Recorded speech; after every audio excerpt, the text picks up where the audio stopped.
So ఇప్పుడు మనం వచ్చినటువంటి ప్రదేశం రుక్మిణి ద్వారక అని చెప్పి అంటాము. శ్రీకృష్ణ భగవానుడు ఉన్నటువంటి ప్రదేశం గోమతి ద్వారక. మనం ఇది అయిపోయిన తర్వాత వెళ్లే ప్రదేశం బేట్ ద్వారక.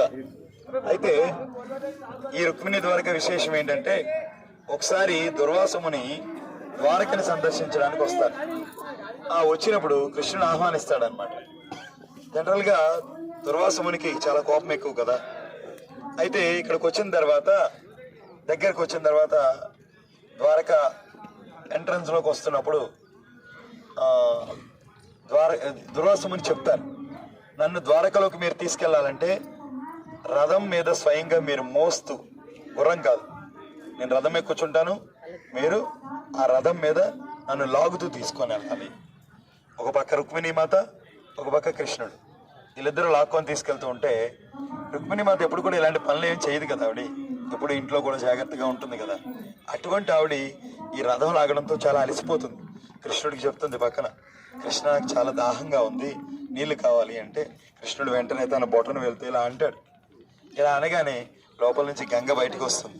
అప్పుడు ఆ గంగతో దాహం తీర్చుకుంటే ఈ లోపల దుర్వాసమునికి ఈ విషయం తెలుస్తుంది.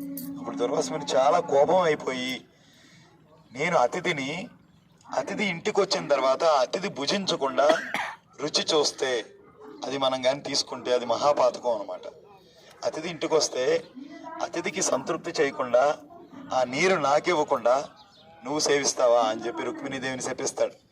నీవు గోమతి ద్వారకలో ఉండేటువంటి అవకాశం నీకు లేదు అని దూరంగా వెళ్ళిపో అని చెప్పి దూరంగా పంపించేస్తాడు.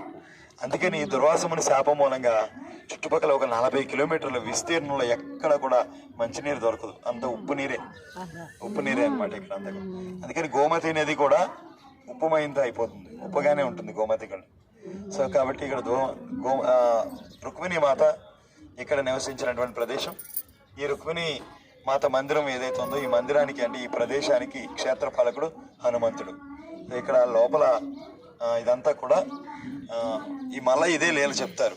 మీరు టైం వేస్ట్ చేయకుండా వచ్చి దర్శనం చేసుకుని. ఫస్ట్ ఇక్కడ గ్రూప్ ఫోటో దిగేద్దాం.